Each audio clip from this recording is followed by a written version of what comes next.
I'm Stephanie Cartwright, and this is my video about a beginner lesson that you could do with a beginner cello student. So I'm working around a student who would have some cognitive disabilities, as well as maybe some OT/PT issues. I have a specific student in mind when I'm talking about this. He is a 5th grade cello player. I came into my elementary building this year, and he was a 5th grader and definitely had some hardships coming his way. So there's a couple things that I've done to make his life a little bit easier on the cello and my life easier, so I can explain things to him on his level in a way that he'll understand.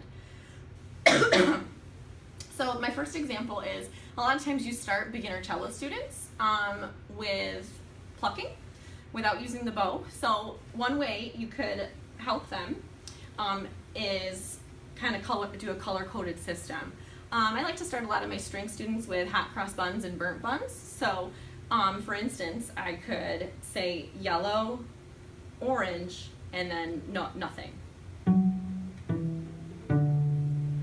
And you could just color code the whole song that way, so that they could, not only they're not having to read music and they can just orally figure out what they're doing, but to kind of help spread their hand. The student I have has some OT/PT issues and has a hard time spreading his fingers. So giving him, colors to line up really might be helpful to just helping him feel. Also on the cello, I have a bit of Velcro on the back of it, and that's to help place their thumb. Another issue that this particular student has is, now that he's in 5th grade, he's been playing for a while, the spreading of his fingers is a little bit easier for him, but he tends to always bring his hand and his arm down here.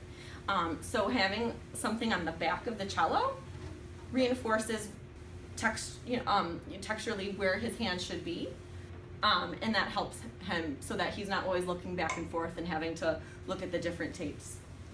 When they start using the bow, you can use the same Velcro on their bow, so to where to place their fingers. A student with OT issues might have a really hard time holding the bow. There's a lot of fine motor skills involved in holding a bow, especially the traditional way. So what I've done for this student is he actually holds his bow below the frog, where usually cello students would hold it right around here. And this makes the bow it's a bigger grip, which makes it a lot easier for him to grab. Similar to in kindergarten, when you might see like the very big pencils, and those are a little easier for kids to write with. Changing the bow grip can really help them hold the bow the right way, and get these big motions down before they're having to really think about some of the finer movements in our fingers and wrists. So those are some suggestions for a lesson that you could do with a beginning student who might have some OT/PT issues or even some cognitive delays. Thank you.